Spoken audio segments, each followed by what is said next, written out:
Hi, welcome back. This is clue 3. I hope you're having fun with our mystery. This is a very easy one. This one is half squares. I wanted to show you how I do half squares. I use the block lock, but I also can show you how to use a small square ruler to trim them to the size we need. Again, I put the cutting directions up top, and we have our little accent 2 strips, our 2.5 by 3.5. And so those are going to go on to step 2. But the first part is our 4-inch accent 1 and our 4-inch backgrounds. We take the 2 squares, we put them right sides together, and then we draw a line from corner to corner. And so we're just going to go from here all the way down to here, and we then sew a 1/4 inch on both sides. If you can't sew a 1/4 inch on both sides very easily, you can always mark the 1/4 inch from the center out in both directions, and then you have a line to sew on.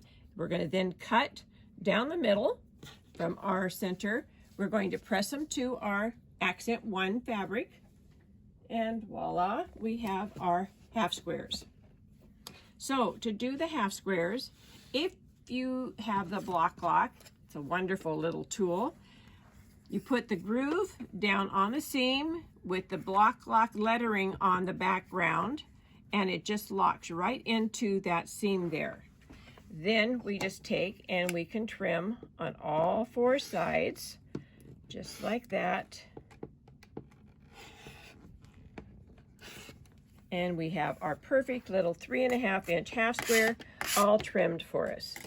If you don't have the block lock, you can still trim them. Be sure you trim them. They will not work if you don't.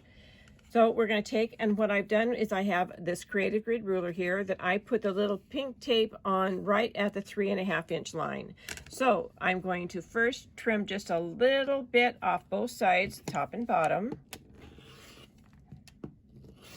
And then I'm going to turn the block around, and now I will put that diagonal line there with the 3.5 at the bottom here and the 3.5 there, so that it works really well. With that tape there, I don't have to guess where my lines are.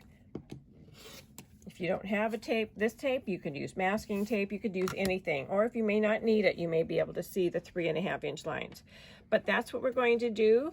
We're going to then take our 3.5 inch squares, and we're going to go to step 2. We're going to lay them out as shown in the diagram with the 3.5 inch pieces right between them like that. And those are the units that we're going to make next.